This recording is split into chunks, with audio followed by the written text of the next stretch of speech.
بسم الله الرحمن الرحيم قل أعوذ برب الناس ملك الناس إله الناس من شر الوسواس الخناس الذي يوسوس في صدور الناس من الجنة والناس۔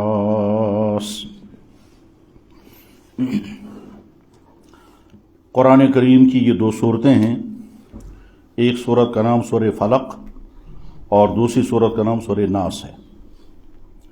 قرآن کریم کی صورتوں کے نام انہی صورتوں کے اندر پائے جانے والے کسی لفظ پر رکھے جاتے ہیں، جیسے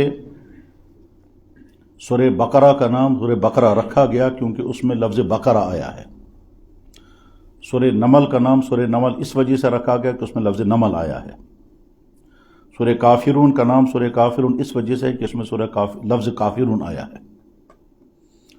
کچھ صورتوں کے نام ایسے بھی ہیں کہ جو وہ لفظ اس میں نہیں آیا، مثلا قل هو اللہ احد، اس صورت کا نام سورہ اخلاص ہے، لیکن لفظ اخلاص اس صورت میں کہیں نہیں ہے۔ اکثر صورتوں کا حال تو یہی ہے کہ صورت کا جو نام ہے وہ لفظ اس صورت کے اندر موجود ہے، لیکن جیسا کہ میں نے عرض کیا کچھ صورتیں ایسی بھی ہیں جن صورتوں کا نام وہ رکھا گیا جو نام اس لفظ کے اندر اس صورت کے اندر موجود نہیں ہے۔ اس کا نام رکھنے کی بھی کوئی نہ کوئی وجہ ہوتی ہے۔ اس وقت جو صورتیں تلاوت کی گئی ہیں ان میں پہلی صورت کا نام سورہ فلق اور دوسری صورت کا نام سورہ ناس۔ لفظ فلق صورت کے اندر موجود ہے اور لفظ ناس بھی صورت کے اندر موجود ہے۔ ان دونوں صورتوں کے نازل ہونے کا پس منظر، جس کو ہم علم تفسیر میں کہتے ہیں شان نزول۔ شان نزول کا مطلب ہوتا ہے کہ یہ صورت کس صورتحال کے اندر نازل ہوئی، اس وقت کیا حالات تھے، کیا تقاضا تھا، کیا معاملہ پیش آیا تھا، جس معاملے کے پیش آنے کے بعد یہ صورت نازل ہوئی ہے، اس معاملے کو بیان کرنے کو کہتے ہیں شان نزول۔ مثلا کسی خاتون کا اپنے شوہر کے ساتھ کوئی نزاع ہو گیا، شوہر نے بیوی سے کہہ دیا کہ تم آج کے بعد میرے لیے ایسے ہو جیسی میری ماں، اس پر طلاق ہو گئی یا نہیں ہوئی، لفظ ماں کہنے پر رشتہ ختم ہو جاتا ہے یا باقی رہتا ہے، اس کے متعلق صورت نازل ہو گئی۔ اس میں اللہ تعالیٰ شان نے فرمایا قد سمع اللہ قول التی تجادلک فی زوجہا، تو وہ جو واقعہ ہے یہ واقعہ گویا اس کا پس منظر ہے۔ ان دونوں صورتوں کے واقع نازل ہونے کا واقعہ پس منظر کیا ہے؟ وہ یہ ہے کہ اللہ کے نبی علیہ الصلوۃ والسلام پر جادو کیا گیا تھا۔ اس کا تذکرہ حدیث کی کتابوں میں بھی ہے اور سیرت کی کتابوں میں بھی ہے۔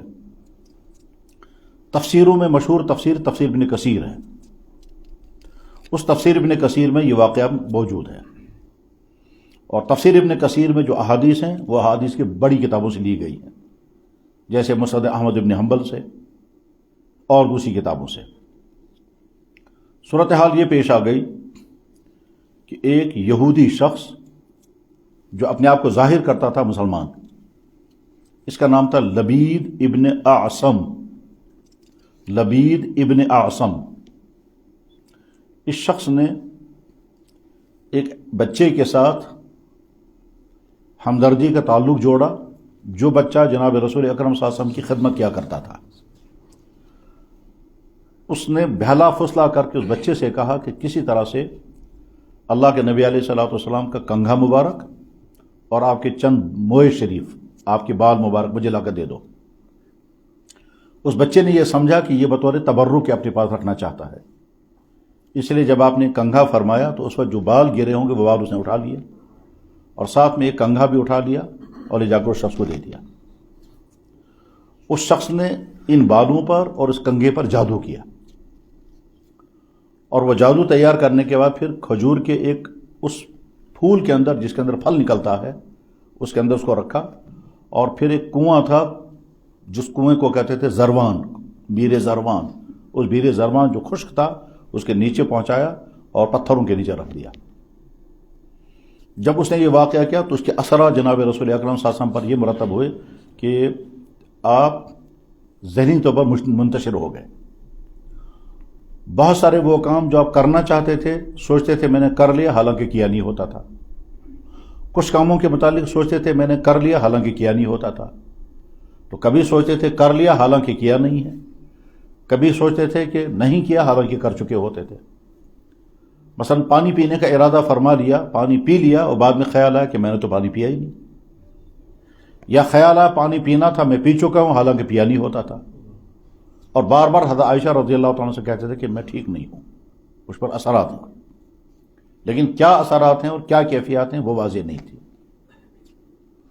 یہاں پر ایک سوال پیدا ہوتا ہے کہ کیا نبی پر جادو ہو سکتا ہے؟ تو جواب ہے کہ یقیناً ہو سکتا ہے۔ کیوں ہو جائے گا؟ تو جواب یہ ہے کہ جیسے اللہ نے مادی چیزوں میں تاثیر رکھی ہے، اچھی تاثیر بھی ہو سکتی ہے اور بری تاثیر بھی ہو سکتی ہے۔ آگ کے اندر جلانے کی طاقت ہے، پانی کے اندر پیاس بجھانے کی اور آگ کو بجھانے کی طاقت ہے، غذاؤں کے اندر بھوک مٹانے کی طاقت ہے۔ ٹھنڈی ہوا کی تاثیر الگ ہوتی ہے، گرم ہوا کی تاثیر الگ ہوتی ہے۔ جیسے مادی چیزوں میں اثرات ہیں، اسی طرح سے انسان کے کلام میں بھی اثر ہے۔ چاہے اگر خدا نخواستہ ہم کسی کو برا بلا کہیں گے تو اس کو ناگواری ہوگی، اور اگر ہم کسی کی تعریف کریں گے تو اس کو خوشی ہوگی، حالانکہ ہماری تعریف کرنے اور مذمت کرنے سے اس کو کوئی نقصان ہونے والا نہیں۔ ہم اگر کسی انسان کو کہیں گے یہ بہت اچھا آدمی ہے تو ہمارے کہنے سے وہ اچھا نہیں ہوگا، اگر وہ اچھا ہے تو ہے، ہم کہیں یا نہ کہیں، لیکن ہمارے اس کہنے سے اس کو خوشی ہوگی۔ اور خدا نخواستہ اگر ہم کسی انسان کو برا بلا کہیں گے اور وہ برا نہ ہوا تو ہمارے کہنے سے وہ برا نہیں ہوگا، لیکن ہمارے اس کہنے سے اس پر اثرات پڑیں گے۔ تو لفظوں میں اللہ نے تاثیر رکھی ہے، انسان کو تعجب میں ڈال دیتا ہے، انسان کو غصے میں لے آتا ہے، انسان کو مغموم کر دیتا ہے، انسان کو خوشی میں مبتلا کرتا ہے، یہ الفاظ ہوتے ہیں۔ جیسے ان لفظوں میں تاثیر ہے، ایسے ان لفظوں کی ایک بری تاثیر وہ بھی ہے جس کو ہم جادو کی شکل میں کہتے ہیں۔ جادو کا تذکرہ، سحر کا تذکرہ قرآن کریم میں متعدد جگہ پر ہے۔ حضرت سلیمان علیہ السلام کے زمانے میں بھی جادو ہوتا تھا۔ حضرت موسیٰ علیہ السلام کا مقابلہ باقاعدہ جادوگروں کے ساتھ ہوا ہے۔ تو گیا جادو ہوتا ہے، جادو کیا جاتا ہے، جادو کے اثرات ہوتے ہیں، اور یہ اثرات جیسے عام انسانوں پر ہو سکتے ہیں، خاص انسانوں پر بھی، یہاں تک کہ نبی پر بھی ہو سکتا ہے۔ اور نبی پر جادو کا اثر ہونا یہ کوئی نبی کے لیے خدا نخواستہ کمزوری کی علامت نہیں ہے۔ اور یہ ایسے ہی جیسے اللہ کے نبی علیہ السلام کو زہر دیا گیا، اس زہر کا اثر ہوا اور اخیر تک وہ اثر رہا۔ بلکہ خیبر کے موقع پر اللہ کے نبی علیہ السلام کو ایک خاتون جس کا نام زینب تھا، اس نے گوشت کے اندر زہر ملایا اور وہ آپ کی خدمت میں پیش کیا، آپ نے تناول فرمایا، کھانا چبایا، چبانے کے بعد پھر واپس نکال دیا، لیکن اس چبانے کی وجہ سے آپ پر اثرات آگے زہر کے، اور اخیر عمر میں اس کا اور زیادہ اثر ہو گیا تھا۔ چنانچہ آپ کہا کرتے تھے، بخاری میں حدیث ہے، حضرت عائشہ رضی اللہ تعالیٰ عنہ سے اللہ کے نبی اعظم نے فرمایا کہ انہو قطع ابحری، اس زہر کی وجہ سے مجھے کھانے کی نالی میں زخم ہو گیا ہے، اس نے میری ابہر کو کاٹ دیا ہے۔ ابہر کہتے ہیں کھانے کی نالی کو، ہم آج کے زبان میں کہہ سکتے ہیں کہ فوڈ پائپ میں سوراخ ہو گیا تھا، تو گیا زہر کا اثر ہوا ہے۔ تو جیسے زہر کا اثر نبی کی ذات پر ہو سکتا ہے، جیسے چوٹ کا اثر نبی کی ذات پر ہو سکتا ہے، جیسے آپ کے دندان مبارک شہید ہوئے، آپ کا سر مبارک زخمی ہوا، جیسے آپ غمزدہ ہوتے تھے اور خوش بھی ہوتے تھے، جیسے آپ کھانا تناول فرماتے تھے، بھوک مٹتی تھی، کھانا نہیں ملے گا تو بھوک کے اثرات ہوں گے، جیسے آپ کو پیاس لگتی تھی اور پانی پیتے تو پیاس بجھ جاتی تھی، بس ٹھیک اسی طرح سے آپ پر زہر کا اثر ہوا، زہر کیا گیا، یہ زہر دیا گیا، زہر کا اثر ہوا، جادو بھی کیا گیا، جادو کا اثر بھی ہوا۔ تو جس شخص نے یہ جادو کیا تھا اس کا نام تھا لبید ابن اعصم، اور وہ جو جادو اس نے تیار کیا تھا، وہ جس کنویں کے اندر اس نے رکھا تھا اس کو کہتے تھے زروان، بیر زروان۔ آپ علیہ الصلوۃ والسلام اسی کیفیت میں ہیں اور بار بار کہتے تھے کہ میں ٹھیک نہیں ہوں۔ حضرت عائشہ رضی اللہ عنہ اس کو بیان کرتی کہ میں بھی محسوس کرتی تھی کہ اللہ کے نبی علیہ الصلوۃ والسلام معمول کی حالت پر نہیں ہیں۔ چاچے ایک مرتبہ آپ آرام فرما رہے تھے تو نیم گنودگی کی حالت ہے، یعنی آدھی نیند آدھی بیداری کی حالت ہے، اور آپ ایسا دیکھ رہے ہیں جیسے خواب دیکھ رہے ہوں، تو دو شخص آپ کے آگے کھڑے ہو گئے، ایک سر کی طرف اور ایک پاؤں کی طرف. ایک نے دوسرے سے پوچھا ان کو کیا تکلیف ہے؟ اس نے جواب میں کہا کہ ان کا جادو کیا گیا، انہو مسحور، ان پر سحر کیا گیا ہے. اس نے پوچھا کس چیز میں سحر ہے؟ انہوں نے کہا کہ آپ کے مبارک بالوں پر اور آپ کی کنگھی پر زہر کیا گیا ہے. اس نے پوچھا یہ سحر کہاں پر ہے؟ ان کا فلاں کنویں کے اندر دبایا گیا ہے. یہ بات آپ علیہ السلام نے سماعت فرمائی تو آپ سمجھ گئے کہ گویا صورتحال کیا ہوئی ہے. ایک دوسری حدیث میں ہے کہ حضرت جبریل علیہ السلام نے آ کر کے آپ کو فرمایا کہ آپ پر زہر کیا گیا ہے اور اس زہر کا علاج آپ کے لیے یہ ہے. تو اس وقت یہ دو صورتیں نازل ہوئی. یہ دو صورتیں جب آپ کو سنائی گئیں تو آپ علیہ السلام نے، کچھ روایتوں میں تو آتا ہے کہ کسی صحابی کو بھیجا اور وہاں سے وہ زہر نکال کر لایا گیا، اور کچھ روایتوں میں آتا ہے کہ آپ خود تشریف لے گئے اور اس بعد کنویں کے اندر سے وہ چیز نکالی گئی. اور یہ دو صورتیں 11 آیتوں پر مشتمل ہیں. تو اس نے ہر بال پر 11 گانٹھیں لگائی تھی. اور زہر کرنے کا ایک طریقہ یہ ہے کہ جب کسی شخص پر زہر کیا جاتا ہے تو کچھ کلمات پڑھ کر کے دھاگے پر گانٹھ لگاتے ہیں اور اس کا پھر پھونک مارتے ہیں اور پھر اس کے اندر سوئی ڈبو دیتے ہیں. تو اس طرح سے 11 وہ گانٹھیں لگی ہوئی تھی اور ہر گانٹھ کے اندر ایک سوئی تھی. اس کے اثرات انسان پر پڑتے ہیں. درمیان میں یہ بھی سمجھ لیجئے کہ جادو کرنے والوں کی قسمیں سینکڑوں ہیں.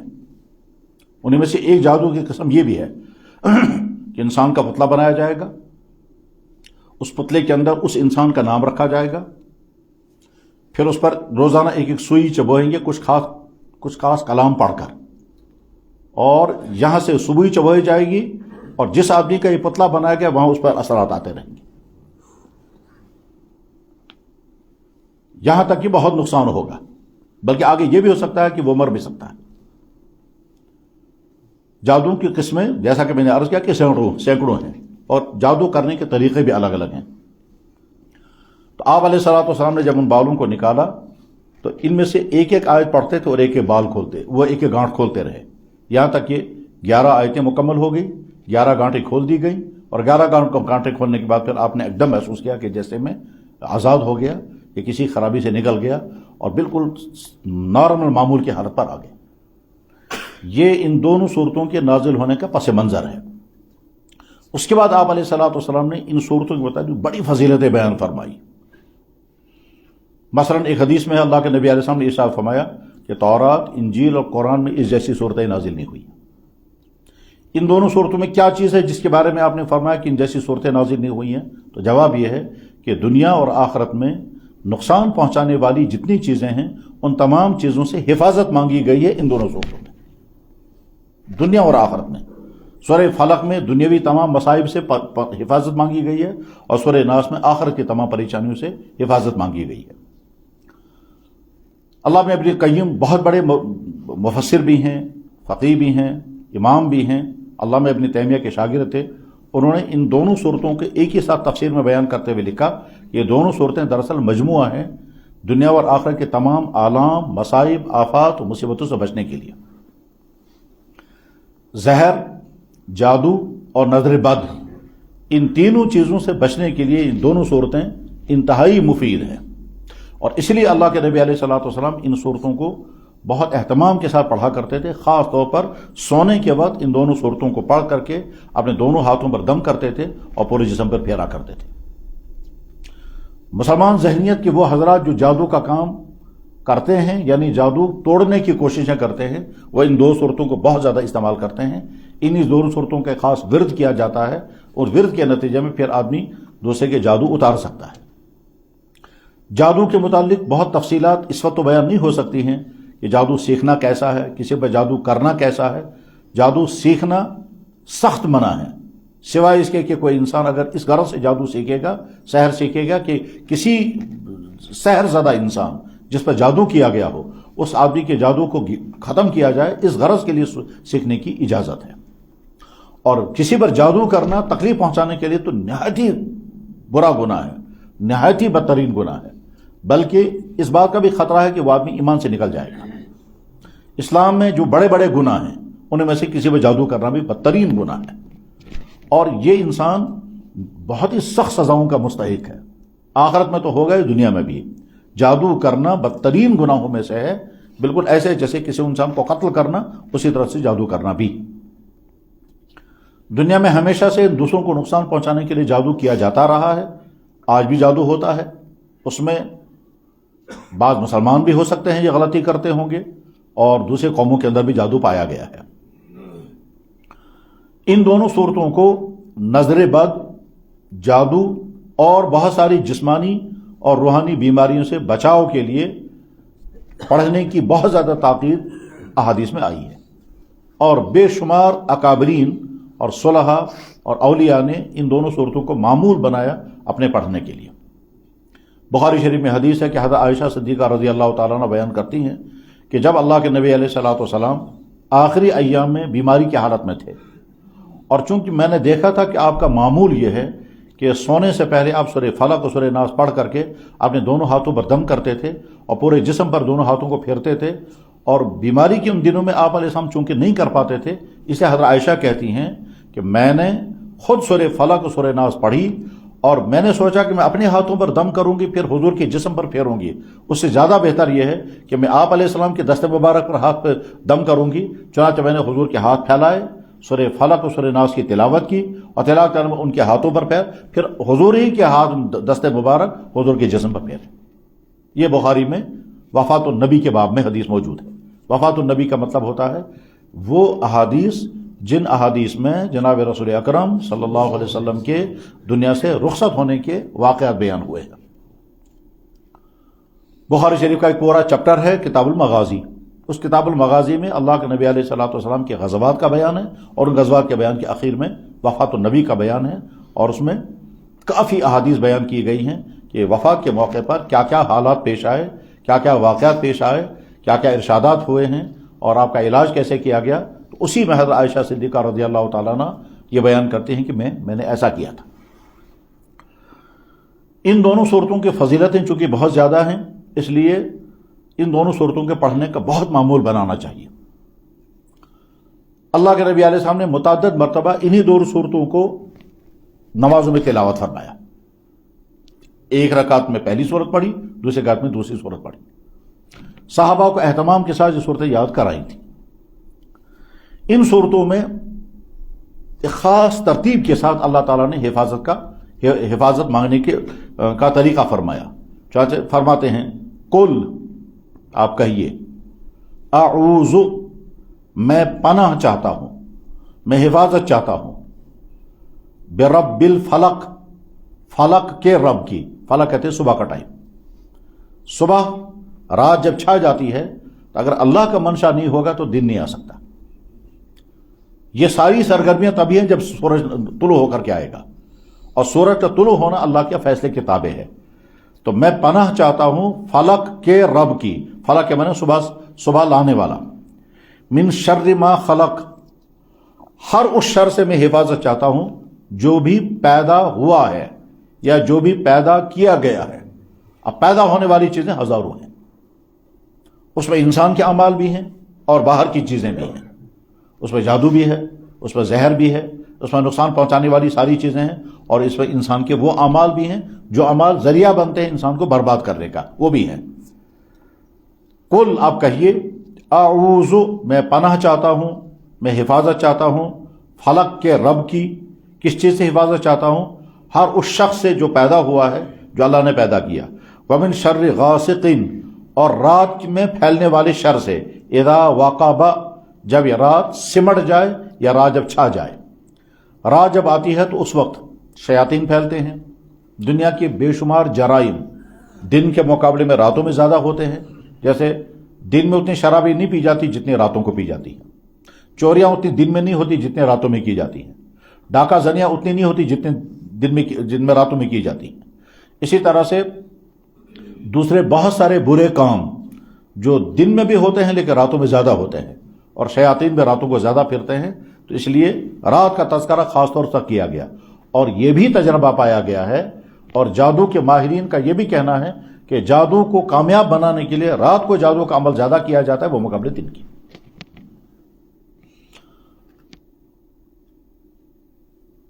جیسے فنکشن چاہے وہ اچھے ہوں یا برے دن اور رات کے مقابلے میں راتوں میں زیادہ ہوتے ہیں. دنیا بھر میں کلب رات کو چلتے ہیں، دن میں نہیں چلتے. شراب خانوں میں اور دوسرے اس طرح کی برے جگہوں پر دن میں وہ سب کام نہیں ہوتے جتنے راتوں میں ہوتے ہیں. تو راتوں میں شر زیادہ پھیلتا ہے وہ مقابلے دن کے. اس لیے خاص طور پر کہا گیا اس شر سے جو راتوں کو پھیل جاتا ہے اور وہ سب چھا جاتا ہے. ومن شر النفاثات فی العقد، اور میں حفاظت چاہتا ہوں اس شر سے جو شر پھیلتا ہے گانٹھوں کے اندر پھونک مارنے والی عورتوں کے ذریعے سے. یہ ہے وہ اصل جادو.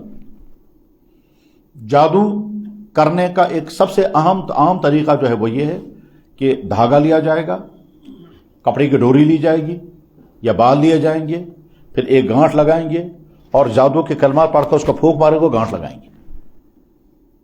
نفاثات معنی پھونک مارنا، عقد کے معنی ہے گانٹھ لگانا. تو گانٹھ لگا کر کے پھونک مارنے والوں کی شر سے میں حفاظت چاہتا ہوں. یہ نفاسات مؤنث کا لفظ ہے اس لیے یہ عورتوں کے لیے استعمال ہوتا ہے، لیکن جب یہ نفوس کے معنی میں لیں گے تو پھر مرد اور عورتیں دونوں شامل اس میں ہو جائیں گے. ومن شر النفوس النفاثات فی العقد، وہ انسان جو پھونک مار کر کے گانٹھیں لگاتے ہیں اس کی وجہ سے جو شر پھیلتا ہے اس شر سے میں حفاظت چاہتا ہوں. اور اس کے بعد پھر ایک چوتھا شر بیان کیا گیا جو بہت عام ہے، وہ ہے شر حسد. ومن شر حاسد اذا حسد، اور میں پناہ چاہتا ہوں حسد کرنے والے کے شر سے جب وہ حسد کرے. حسد انسان کے اندر پائی جانے والی ایک کیفیت ہے جس کیفیت میں انسان یہ دیکھتا ہے کہ فلانے کو یہ چیز مل گئی، اس کو کیوں مل گئی، اس کو نہیں ملنی چاہیے تھی، اسے یہ چیز چھن جانی چاہیے.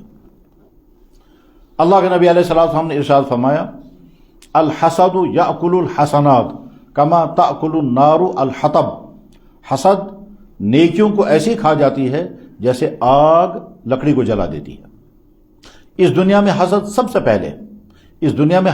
سے پہلے شیطان نے کیا، اور اس دنیا کا قتل سب سے پہلے حسد ہی کی بنیاد پر ہوا. شیطان نے حسد کیا تھا کہ میں آدم کو کیوں سجدہ کروں گا، ان کا مقام مجھ سے آگے کیوں ہے، کبر اور حسد. اور حابیل اور قابل کا جو قتل ہوا ہے اس کی وجہ بھی حسد ہی تھی. قرآن کریم میں اللہ تعالیٰ شان فرماتے ہیں کہ میں اگر کسی بندے کو کوئی چیز عطا کروں گا تو دوسرے انسانوں کو حسد کیوں ہوگا کہ میں نے کیوں دیا. ام یحسدون الناس علی ما آتاهم اللہ من فضلہ، میں اپنے فیصلے کے مطابق کسی کو کوئی چیز دوں گا، کسی کو کوئی چیز دوں گا. انسانوں کو ذہن میں رہنا چاہیے کہ اللہ تعالیٰ شانوں نے کسی کو کوئی چیز عطا کی ہے، کسی کو کوئی چیز عطا کی ہے. کسی کی صحت بہت اچھی ہے، کسی کے پاس مال بہت زیادہ ہے، کسی کا ذہن بہت تیز ہے، کسی کے اندر کوئی صفت، کسی کے اندر یا اللہ کی صفت. انسان حسد کرنے والا در حقیقت خدا کے فیصلے پر اعتراض کرتا ہے کہ آپ نے فلانے کو کیوں دیا. اس کے بعد پھر وہ حسد میں جلتا رہتا ہے. اس حسد میں جلنے کے نتیجے میں یا تو وہ بدکلامیاں کرے گا اور یا پھر اسے آگے بڑھ کر کوئی قدم اٹھائے گا. حسد سے ملتا جلتا لفظ ایک اور بھی، اس کو کہتے ہیں غبطہ. غبطہ کے معنی ہے ہم نے کسی کے اندر کوئی خوبی دیکھی، ہمارے دل کے اندر جذبہ پیدا ہوا کہ کاش ہم کو بھی یہ خوبی ملی ہوتی. تو کسی کی نیکی، کسی کی خوبی، کسی کا کمال دیکھ کر دل میں یہ خیال آئے کہ ہم کو بھی کمال ہوتا تو کتنا اچھا ہوتا، اس کو کہتے ہیں غبطہ. یہ برا نہیں ہے. کسی کی اچھائی، کسی کی خوبی، کسی کی بڑائی دیکھ کر کے دل میں حسد آئے، اس کے اندر اس کو یہ کیوں ملا، جس کو جلسی کہتے ہیں، جلنا جسے کہتے ہیں، تنگ آ جانا کہ فلانے کو یہ چیز کیوں ملی. جس آدمی کو حسد کی بیماری ہو جاتی ہے بس وہ ہر دوسرے انسان کو دیکھ کر کے کہتا ہے اس کو فلاں چیز مل گئی، ہمارے پاس کیوں نہیں ہے. یہ چھوٹی سی چھوٹی چیزوں پر بھی حسد ہونے لگتا ہے اور بڑی بڑی چیزوں پر بھی حسد ہونے لگتا ہے. انسان دوسرے کی ترقی دیکھ کر کے جلتا ہے. انسان دوسروں کے آگے نکلنے سے اندر سے جلتا اور بھونتا ہے اور بہت برا لگتا ہے اسے. تو اس کو کہتے ہیں شر حاسد یا حسد. اب اللہ تعالیٰ شانو فرماتے ہیں کل، آپ کہیے میں پناہ چاہتا ہوں، حفاظت چاہتا ہوں فلک والے رب کی، فلک پیدا کرنے والے رب کی، یعنی صبح دانے والے رب کی، من شر ما خلق، اس شر سے جو بھی اللہ نے پیدا کیا. دنیا میں جو کچھ بھی ہوتا ہے وہ اولاً تو اللہ کا فیصلہ ہوتا ہے، اس کے بعد پھر انسان کا عمل اس میں ہوتا ہے. ومن شر غاسق اذا وقب، اور میں پناہ چاہتا ہوں اس شر سے جو رات کو چھا جاتا ہے جب رات سمٹ جائے.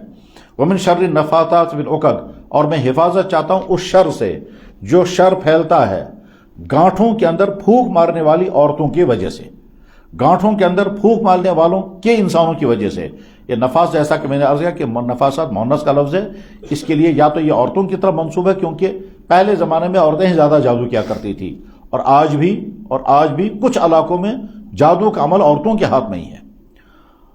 اور اگر نفوس کے معنی میں لیں گے تو پھر مرد اس میں داخل ہو جائیں گے. ومن شر حاسد اذا حسد، اور میں پناہ چاہتا ہوں حسد کرنے والے کے حسد سے جب بھی وہ حسد کرے. اس میں لفظ رب ایک مرتبہ استعمال ہوا اور اس کے بعد پھر 4 شر بیان کیے گئے. 4 شروں سے حفاظت کے لیے ایک لفظ رب استعمال کیا گیا. رب کی حفاظت چاہتے ہیں ہم ان تمام چیزوں سے. اس کے بعد اگلی والی صورت ہے. اگلی والی صورت میں اللہ فرماتے ہیں قل، آپ کہیے اعوذ، میں پناہ چاہتا ہوں برب الناس، لوگوں کے رب کی. وہ رب ملک الناس جو انسانوں کا بادشاہ ہے، الہ الناس جو انسانوں کا معبود بھی ہے. 3 صفات اللہ کے بیان کی گئی، رب، ملک اور الہ. رب اس ذات کو کہتے ہیں جو ذات ہر مخلوق کی ہر حالت کی ہر ضرورت پوری کر دے. لہذا کوئی انسان رب بن نہیں سکتا، کیونکہ کوئی بھی انسان ایسا نہیں ہے جو کسی ایک مخلوق کی کسی ایک حالت کی ضرورت پوری کر پائے. ایک مخلوق کی ایک حالت کی ضرورت پوری کرنے کے لیے بھی انسان کے پاس وسائل نہیں ہے. مثلا ماں کے پیٹ میں بچہ ہے، اس بچے کو ماں کے پیٹ میں کن چیزوں کی ضرورت ہے انسان کے بس میں نہیں. مثلا پرندہ اڑنے والا ہے، اس اڑنے والے پرندے کے لیے پر ہونے چاہیے، یہ پر انسان کیسے مہیا کر سکے گا؟ مثلا پرندوں کو دانا چاہیے، اسے بھوک لگی ہے، یہ دانا انسان کیسے مہیا کر سکے گا؟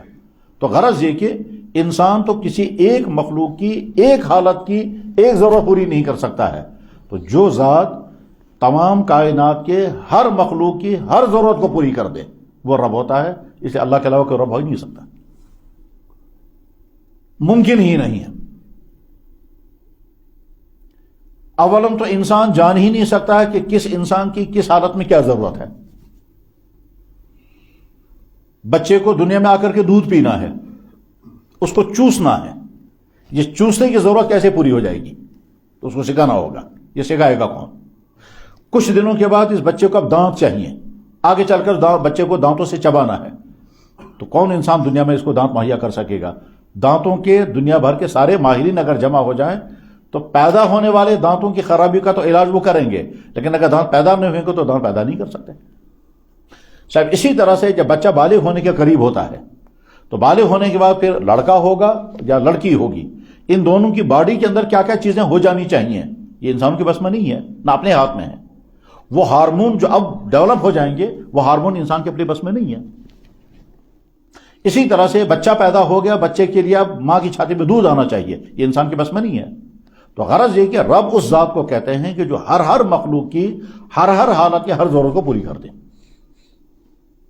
شیر کی ضرورتیں کیا ہیں وہ الگ ہیں، چیونٹی کی ضرورتیں کیا ہیں وہ الگ ہیں، بڑے جانوروں کی ضرورتیں الگ ہیں اور چھوٹے جانوروں کی ضرورتیں الگ ہیں. تو اس کائنات میں تو رب کوئی بن ہی نہیں سکتا ہے. تو اللہ تعالیٰ فرماتے ہیں کہ آپ کہیے میں حفاظت چاہتا ہوں لوگوں کے رب کی. ملک الناس وہی انسانوں کا بادشاہ ہے، الہ الناس وہی انسانوں کا معبود ہے. تو 3 صفت اللہ کے بیان کیے گئے، رب، ملک اور الہ. پھر حفاظت مانگی گئی شر الوسواس. وسواس یہ شیطان کی صفت ہے، وسوسہ ڈالنے والے کے شر سے. اس دنیا میں جو شر ہوتا ہے وہ وسوسوں کے ذریعے سے ہوتا ہے، اور وسوسہ جو ہے وہ دو طبقوں سے آتے ہیں، جنات کی طرف سے بھی اور انسانوں کی طرف سے بھی.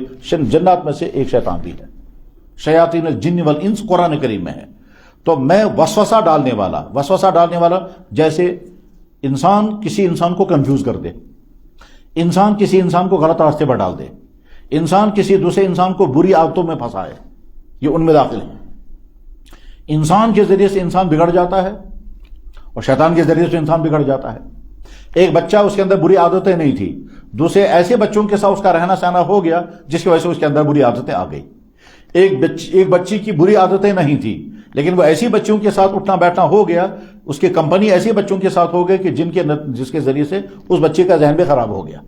غرض یہ کہ انسان دوسروں سے برے اثرات لیتا ہے، ایک انسان دوسرے کو غلط راستے کی طرف ڈالتا ہے، یہ شر وسواس میں داخل ہے۔ تو شیطان ہو یا انسان ہو، جب وہ انسانوں کو برے راستے کی طرف ڈال دے، الخناس جو چپ کے انسانوں کو برائی میں ڈال دے، الذی یوسوس فی صدور الناس جو لوگوں کے دلوں میں وسوسہ ڈالتے ہیں، چاہے وہ جنات ہوں چاہے وہ انسان ہوں۔ اللہ کی 3 صفتیں بیان کرنے کے بعد پھر فرمایا گیا کہ آپ پناہ مانگے وسوسے ڈالنے والوں کے وسوسوں سے، چاہے وہ انسان ہے چاہے وہ جنات ہیں۔ دنیا میں انسان کو بگاڑنے والی چیزیں 3 ہیں، ایک انسان کا نفس، ایک ہے شیطان، اور ایک ہے انسان۔ یہ 3 طاقتیں ہیں۔ کبھی انسان کی وجہ سے بگاڑ کی طرف چلا جاتا ہے، کبھی انسان شیطانی اثرات کی وجہ سے بگاڑ کا شکار ہو جاتا ہے، اور کبھی نفس کی وجہ سے۔ انسان کے دل میں برے خیالات ابھرے، اور برے خیالات ابھرنے کے بعد اب اس نے ان برائیوں کو کرنے کا کوئی راستہ ڈھونڈا، تو گویا انسان کے نفس نے اس کو۔ اللہ کے نبی علیہ السلام نے ارشاد فرمایا کہ اعداء عدوی کا بین جنبیک، تیرا بڑا دشمن تیرے اندر بیٹھا ہے۔ انسان کے اندر اللہ تعالیٰ شان نے خیر کا جذبہ بھی رکھا ہے اور شر کا جذبہ بھی رکھا ہے۔ چنانچہ قرآن کریم میں اللہ تعالیٰ شان نے اس جگہ پر 7 یا 8 چیزوں کی قسم کھا کر فرمایا، وَنَفْسٍ وَمَا سَوَّاهَا، میں قسم کھاتا ہوں، ان تمام چیزوں کی قسم کھا کر فرمایا تمہارے اندر جو نفس ہے، اس نفس کے اندر اچھے جذبات بھی ہیں اور برے جذبات بھی ہیں۔ انسان کے اندر اچھے جذبات ابھرتے ہیں اور برے جذبات بھی ابھرتے ہیں۔ کوئی چیز دیکھ کر کے اچھے جذبات بھی ابھرتے ہیں، برے جذبات بھی ابھرتے ہیں۔ اچھے خیالات ابھر گئے تو اسی کے مطابق انسان قدم اٹھاتا ہے، اور برے خیالات اٹھے تو انسان اسی کے مطابق قدم اٹھاتا ہے۔ ایک آدمی مسجد کے حمام میں بیٹھا ہوا ہے، کیونکہ سردی میں وہ گرمی کر رہا تھا۔ اتنے میں کوئی دوسرا آدمی آ گیا، اس نے جیکٹ نکالا، چشمہ نکالا، وہ جیب میں رکھا، موبائل جیب میں رکھا، گھڑی جیب میں رکھی، اور جیکٹ لٹکا دیا اور خود وضو کرنے کے لیے اندر چلا گیا۔ یہ جو بیٹھا ہوا انسان، اس کے دل میں خیال آیا کہ میں یہ جیکٹ لے کر کے نکل جاؤں گا، اور جب تک یہ وضو کر کے آئے گا تب تک میں بہت دور جا چکا ہوں گا۔ یہ دل میں برا جذبہ ابھرا، گویا چوری کا جذبہ ابھرا۔ اب اگر ایمان طاقتور ہوگا تو ایمان اسے کہے گا ہرگز نہیں، ایسی غلطی مت کرنا۔ نفس کہے گا کرو، ایمان کہے گا یہ غلطی مت کرنا۔ بس یہی حالت ہوتی ہے۔ انسان کرسی پر بیٹھا ہوگا تو وہاں جذبہ ابھرے گا، انسان دفتر میں ہوگا تو یہ جذبہ ابھرے گا، دکان پر ہوگا تو یہ جذبہ ابھرے گا۔ انسان جہاں بھی ہوگا اس کے اندر اچھے جذبات ابھرتے ہیں، برے جذبات بھی ابھرتے ہیں۔ اب اگر ایمان ہوگا مضبوط، برے جذبات کو دبائے گا، اور اگر ایمان کمزور ہوگا تو نفسانی، ایمانی اور نفسانی، ان دونوں جذبات کی ہمیشہ جنگ رہتی ہے، اور یہ اندر خاموش جنگ رہتی ہے، میں کروں یا نہ کروں۔ ایک جذبہ ابھارتا ہے کہ کرو یہ برا کام، دوسرا جذبہ روکنے کی کوشش کرتا ہے یہ کام مت کرنا۔ ایمان اور نفس، ان دونوں کی جنگ مسلسل چلتی رہتی ہے۔ اسی لیے کہتے ہیں کہ جب نفس انسان کا سدھر جاتا ہے تو اس نفس کو کہتے ہیں نفس مطمئنہ، اور اگر نفس کے اندر برائیاں بھی ہیں اور اچھائیاں بھی ہیں تو اس کو کہتے ہیں نفس لوامہ، اور اگر کوئی نفس بالکل ہی بگڑ گیا ہو اس کو کہتے ہیں نفس امارہ۔ انسان کے اندر ابھرنے والے جذبات کا جو محرک ہے وہ 3 طرح کا ہے، یا تو صرف برے جذبات ہی ابھرتے ہیں، اچھا جذبہ ابھرتا ہی نہیں ہے، اس کو کہتے ہیں اس کا نفس امارہ بن گیا ہے۔ اور اگر نفس کی حالت یہ ہے کہ کبھی نیکی کرتا ہے کبھی نہیں کرتا ہے تو اس کو کہتے ہیں نفس لوامہ۔ اور اگر کسی انسان کا نفس بہت اچھا ہو گیا ہو، برے جذبات ابھرتے ہی نہیں ہیں، اور اگر ابھرتے ہیں تو وہیں دبا دیتا ہے۔ جذبات کا آ جانا یہ برا نہیں ہے، جذبات کو آگے فالو کرنا، اس کے مطابق سوچنا، یہاں سے برائی شروع ہوتی ہے۔ جیسے کہ میں نے مثال ابھی عرض کی کہ اگر ایک شخص کے دل میں برا خیال آیا اور نکل گیا تو اس کو وسوسہ کہتے ہیں، اس پر پکڑنی ہوگی۔ اس کو وسوسہ کہتے ہیں، اس میں پکڑنی ہوگی۔ بس یہی سے یہ بات بھی سمجھ سکتے ہیں کہ ایمان والے کو اپنی زندگی میں کبھی نہ کبھی یہ واقعہ ضرور پیش آئے گا کہ اللہ کی ذات کے بارے میں برے خیالات آئیں گے، یا اللہ کے نبی کی ذات کے بارے میں برے خیالات آئیں گے، یا قرآن کریم کے متعلق برے خیالات آئیں گے۔ اس وقت انسان چاہتا ہے یہ برے خیال نہ آئے، مگر پھر بھی آتے ہیں تو انسان پریشان ہو جاتا ہے کہ یہ برا خیال مجھے کیوں آ رہا ہے۔ بعض دفعہ لوگ رونے بھی لگتے ہیں اور بہت غمناک ہو کر پوچھتے بھی لگتے ہیں کہ جی ہمارے دل میں ایسے برے خیالات آتے ہیں، ہم نہیں چاہتے ہیں کہ برے خیال آئیں مگر آتے ہیں، اور ہم بچنا چاہتے ہیں لیکن پھر بھی مسلط ہوتے ہیں، تو اب کیا کریں گے؟ پھر سوچتا ہے پتہ نہیں میں ایمان والا رہ بھی گیا یا نہیں۔ تو اس سلسلے میں حدیثوں میں صاف موجود ہے، اللہ کے نبی علیہ السلام کی خدمت میں عرض کیا گیا کہ یا رسول اللہ، ہمارے دل میں بعض ایسے خیالات آتے ہیں کہ اگر ہم زبان پر لائیں گے تو آپ فرمائیں گے تم کافر ہو گئے۔ تو آپ علیہ السلام نے فرمایا واقعی تمہارے دل میں ایسے خیالات آتے ہیں؟ عرض کیا کہ یا رسول اللہ آتے ہیں۔ فرمایا یہ ایمان ہے، یہ ایمان کی علامت ہے۔ تو اب جس چیز کو وہ سمجھ رہے تھے یہ کفر کی علامت ہے، اس کو اللہ کے نبی نے فرمایا ایمان کی علامت، تو یہ ایمان کی علامت کیسے بن گیا؟ تو جواب اس کا یہ ہے کہ برا خیال آنا اور اس پر افسوس ہونا، یہ افسوس ہونا جو ہے یہ ایمان کی علامت ہے۔ اگر افسوس نہیں ہوگا تو پھر ایمان کیا ہے نہیں۔ برا خیال اگر آ گیا اور خوشی ہوئی تو یہ کفر ہے، اور برا خیال آ رہا ہے اور چاہتا ہے یہ برا خیال نہ آئے، یہ برا خیال نہ آئے تو یہ ایمان کی علامت ہے۔ تو انسان کے اندر برے خیالات ابھرتے ہیں، اسی لیے صوفیہ کرام کے ہاں ذکر اللہ کی کثرت کرائی جاتی ہے خاص ترتیب کے ساتھ، تاکہ نفس کے اندر جو خرابیاں ہیں وہ خرابی دور ہو جائیں، اور ہو جاتی ہیں۔ قرآن کریم کی تلاوت کثرت سے کی جائے، ذکر اللہ خاص ترتیب کے ساتھ کیا جائے تو انسان نفس کا تنقیہ ہو جاتا ہے۔ صوفیہ کے ہاں جو بیعت اور ارشاد کا سلسلہ ہے، اس بیعت اور ارشاد کے سلسلے کا مقصد ہی یہی ہوتا ہے کہ انسان کے نفس کے اندر ابھرنے والے برے خیالات کا تنقیہ ہو جائے، یہ درست ہو جائے، اور اتنا ذکر اللہ کیا جائے کہ اس نفس پر، روح پر اس کے اثرات آ جائیں گے۔ اس وقت روحانی تربیت، نفسانی تزکیہ، اخلاق کا سدھار، اخلاق ذمیمہ نکل جائیں، اخلاق حمیدہ پیدا ہو جائیں۔ انسان کے اندر غصہ ہے، یہ غصہ رہے گا، یہ غصہ غلط نہیں ہے، غصے کا غلط استعمال نہ ہو، اس کو کنٹرول کرنا ہے۔ انسان کے اندر چیزوں کے پانے کا جذبہ ہے، یہ رہے گا، لیکن غلط طریقہ اختیار کرنا یہ کنٹرول ہو جانا چاہیے۔ اسی غرض کے لیے صوفیہ کے ہاں بیعت ہوتی ہے، اور بیعت کے نتیجے میں پھر آدمی کی حالت کہیں سے کہیں ہو جاتی ہے۔ یعنی پہلے یہ ایک انسان کی آنکھیں کنٹرول میں نہیں ہیں، بد نظری ہوتی ہے۔ پہلا مرحلہ ہے کہ اس کو یہ برا لگتا ہی نہیں، وہ اپنی آنکھوں سے برا دیکھتا ہے اور برائی محسوس نہیں ہوتی۔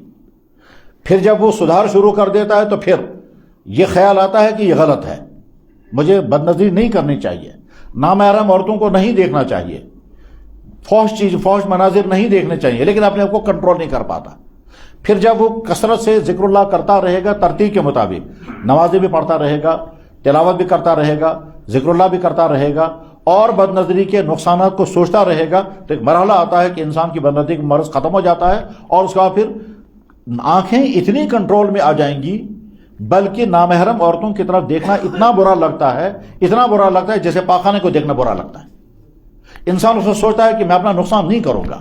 اس لیے ایک وقت آتا ہے کہ انسان اپنی آنکھوں کی ایسی حفاظت کرتا ہے کہ مجھے دیکھنے سے کوئی نفع ہونے والا ہے، نقصان ہی نقصان ہے، میں اپنا نقصان کیوں کروں گا۔ چنانچہ میں نے دیکھا ایک صاحب کو جو بڑے افسر تھے، ان کے پاس فارم اٹیسٹ کرنے کے لیے لایا گیا، اور وہ فارم نامحرم بچی کا تھا۔ اس نے فوٹو پر ہاتھ رکھا، پھر نیچے سے مہر لگائی اور سائن کیا۔ تو میں سمجھ گیا کہ اس نے نامحرم خاتون کے فوٹو کی طرف بھی نہیں دیکھا، اور افسر تھے، دیندار تھے، یعنی اس پر ہاتھ رکھ کر کے پھر اس نے نیچے مہر لگائی اور اس کے بعد پھر سائن کیا۔ اس وقت انسان اس سے بھی اپنے آپ کو بچاتا ہے، کیوں؟ وہ سمجھتا ہے کہ اس سے میرا نقصان ہوگا، فائدہ مجھے کچھ نہیں ہوگا۔ ڈاکٹر کے پاس ایک فیمیل پیشنٹ آ گیا، وہ اپنی بات دیکھے کہ صاحب مجھے اس کے دیکھنے سے اپنا نقصان ہوگا، لیکن مجھے پیشنٹ کو دیکھنا ہے، تو مجھے اپنی حفاظت بھی کرنی ہے اور پیشنٹ کو دیکھنا بھی ہے۔ اب اپنی آنکھوں کی بھی حفاظت کرنی ہے اور پیشنٹ کو ملاحظہ بھی کرنا ہے، کیونکہ چیک اپ بھی صحیح ہو جانا چاہیے۔ لیکن اب وہ مجبور ہوتا ہے دیکھنے کے لیے، تو ساتھ میں سوچتا ہے کہ میں صرف مجبوری کی بنا پر دیکھ رہا ہوں، ورنہ مجھے اس کو نہیں دیکھنا تھا، اور اس دیکھتے ہوئے مجھے اپنا نقصان بھی نہیں ہونے دینا ہے، اپنی خرابی بھی نہیں ہونے دینی ہے۔ چنانچہ اگر اس کے دل میں برے خیالات ابھر رہے ہیں اور برے خیالات کے ساتھ اب وہ پیشنٹ کو دیکھ رہا ہے، تو پیشنٹ کو تو پتہ نہیں چلے گا، لیکن خود اس کا نقصان ہو جائے گا۔ اور وہ نقصان کیا ہوگا؟ وہ جو اعمال کی کیفیت پیدا ہوئی تھی اور اعمال کا جو لطف آنے لگا تھا، وہ اعمال کا لطف ختم ہو جائے گا۔ بلکہ یہاں تک کہا جاتا ہے کہ سال ہر سال کی عبادت کے نتیجے میں جو روحانی حالت اچھی ہو جاتی ہے، ایک مرتبہ بد نظری کرنے سے وہ روحانی حالت ختم ہو جاتی ہے۔ رمضان مبارک میں عام طور پر حالت بہت اچھی ہو جاتی ہے، کیونکہ اعمال انسان کرتا ہے تو روحانی کیفیت بہت اچھی ہو جاتی ہے۔ رمضان کے بعد جو ہی اس نے حرام لقمہ کھایا، نامحرم عورتوں کو دیکھا، وہ ساری کیفیت ختم ہو جاتی ہے۔ تو اللہ تعالیٰ شانہ فرما رہے ہیں، پہلی والی صورت میں تو دنیاوی چیزوں سے پناہ مانگی گئی، اور دوسری والی صورت میں آخرت کی چیزوں سے پناہ مانگی گئی، دین کو نقصان والی چیزوں سے پناہ مانگی گئی۔ ان دونوں صورتوں کے پڑھنے کا خوب معمول بنانا چاہیے، صبح اور شام پڑھنے کا معمول بنایا جانا چاہیے۔ بلکہ اللہ کے نبی علیہ الصلوۃ والسلام سے جو اعمال منقول ہیں، جن کو کہتے ہیں اذکار الصباح والمساء، صبح اور شام کے اذکار، صبح اور شام کے جو اذکار، ان میں یہ صورتیں بھی عام طور پر ہیں، 3 مرتبہ سورہ فلق اور سورہ ناس صبح اور شام پڑھا کرتے تھے۔ سونے کے وقت خاص طور پر 2 صورتوں پڑھا کرتے تھے۔ بے شمار مشائخ کا معمول یہ ہے کہ ہر فرض نماز کے بعد سورہ فلق اور سورہ ناس کی تلاوت کر کے پھر دونوں ہاتھوں پر دم کرتے ہیں اور پورے جسم پر پھیرتے ہیں۔ جادو اور زہر اور نظر بد سے بچانے کے لیے بھی ان دونوں صورتوں کو بہت ہی زیادہ اثرات اس کے ہوتے ہیں۔ میں ایک مرتبہ پھر ترجمہ کرتا ہوں اور اس سلسلے میں کچھ باتیں انشاءاللہ اگلی مجلس میں بیان کریں گے۔ بسم اللہ الرحمن الرحیم۔ قل، آپ کہیے، اعوذ، میں حفاظت مانگتا ہوں، میں پناہ چاہتا ہوں، برب الفلق، صبح کے رب کی، من شر ما خلق، ہر اس شر سے جو اللہ نے پیدا کیا، جو اس نے پیدا کیا، ومن شر غاسق، اور اس شر سے جو شر رات کو ہوتا ہے، جب رات سمٹ جاتی ہے، چھا جاتی ہے، ومن شر النفاثات، اور اس شر سے جو شر پیدا ہوتا ہے ان لوگوں کے پھونک مارنے سے، جو پھونک مارتے ہیں وہ گانٹھوں کے اوپر، جو پھونک مارتے ہیں وہ ان دھاگوں کے اوپر جن پہ گانٹھ لگائی جاتی ہے، ومن شر حاسد، اور میں حفاظت چاہتا ہوں حسد کرنے والوں کے شر سے جب بھی وہ حسد کریں۔ اگلی صورت ہے قل، آپ کہیے، اعوذ، میں پناہ چاہتا ہوں، میں حفاظت چاہتا ہوں، رب الناس، لوگوں کے رب کی، ملک الناس، جو انسانوں کا بادشاہ ہے، الہ الناس، جو لوگوں کا معبود ہے۔ تین صفات اللہ کے بیان کی گئے، رب، بادشاہ اور الہ۔ معبود اپنے عابدین پر رحم کرتا ہے، بادشاہ اپنی رعایا پر اپنی رعایا کی ضروریات پوری کرتا ہے، اور رب اپنی مخلوقات کو کھلاتا و پلاتا ہے۔ تو رب الناس، ملک الناس، الہ الناس، لوگوں کا رب، لوگوں کا بادشاہ، لوگوں کا معبود، اس سے میں حفاظت چاہتا ہوں ایک چیز سے، وسوسے ڈالنے والے کے شر سے، الخناس، جو انسان کے ذہن کے اندر چپکے سے وسوسے ڈالتا ہے، الذی یوسوس، جو وسوسے ڈالتا ہے، فی صدور الناس، لوگوں کے دلوں کے اندر، من الجنت والناس، چاہے وہ جنات میں سے ہوں چاہے وہ انسانوں میں سے ہوں۔ ان صورتوں کے کلمات کو ایک مرتبہ پھر پڑھتا ہوں تاکہ سننے والے کلمات کو سنیں اور الفاظ کو صحیح کریں۔ کلمات مبارکہ ہیں، قل اعوذ برب الفلق من شر ما خلق ومن شر غاسق اذا وقب ومن شر النفاثات في العقد ومن شر حاسد اذا حسد۔ بسم اللہ الرحمن الرحیم۔ قل اعوذ برب الناس، ملک الناس، الہ الناس، من شر الوسواس الخناس، یا من شر الوسواس الخناس، الذی یوسوس فی صدور الناس من الجنت والناس۔ آخری بات، اللہ جل شانہ نے اس انسان کو امتحان میں ڈالا ہے۔ اس امتحان کو ڈالنے کی بنیادی وجہ ہے کہ انسان کو اللہ نے سوچنے، سمجھنے، کرنے، رکنے کی طاقت دی ہے۔ کرنے کی طاقت بھی دی ہے، بچنے کی طاقت بھی دی ہے، سوچنے کی طاقت بھی دی ہے، سوچ کر قدم اٹھانے کی طاقت بھی دی ہے۔ چونکہ یہ تمام سورسز اللہ نے عطا کیے، اگر اللہ نے عطا نہ کیے ہوتے تو پھر امتحان بھی نہیں ڈالتا۔ اللہ نے آنکھیں دیں دیکھنے کے لیے، اس کے بعد حکم دیا ان آنکھوں سے غلط مت سوچنا۔ انسان کو جوانی دی، اس کے بعد فرمایا جوانی کا غلط استعمال مت کرنا۔ پیسہ دیا، اس کے بعد فرمایا پیسے کا غلط استعمال مت کرنا۔ تو گئے پہلے چیز دیتے ہیں، بعد میں امتحان ڈالتے ہیں۔ یہی وجہ ہے کہ نابالغ بچے پر کوئی حکم نہیں، غریب انسان کو حکم نہیں زکوٰۃ ادا کرو، جس انسان کے پاس مال نہیں اس کو حج کا حکم نہیں ہے۔ یعنی اللہ پہلے مکلف بناتے ہیں، پہلے مکلف بننے کے پہلے سورسز عطا کرتے ہیں، یعنی عقل عطا کریں گے، شعور عطا کریں گے، سوچنے سمجھنے کی طاقت ادا کریں گے، قدم اٹھانے اور رکنے کی طاقت ادا کریں گے، پھر حکم دیں گے۔ ایسا نہیں ہو سکتا کہ کسی چیز سے بچنے کی انسان کے اندر طاقت ہی نہیں اور اللہ تعالیٰ فرمائے تمہیں بچنا پڑے گا۔ مثلا اللہ نے یہ نہیں فرمایا کہ سونے کی اجازت نہیں ہے، یہ نہیں فرمایا کہ کھانا پینا بند کر دو۔ اللہ نے بھوک رکھی، بھوک مٹانے کے لیے سورسز پیدا کیے، اس کے بعد فرمایا کہ اب تم بھوک مٹانے کے لیے غلط راستہ اختیار مت کرنا۔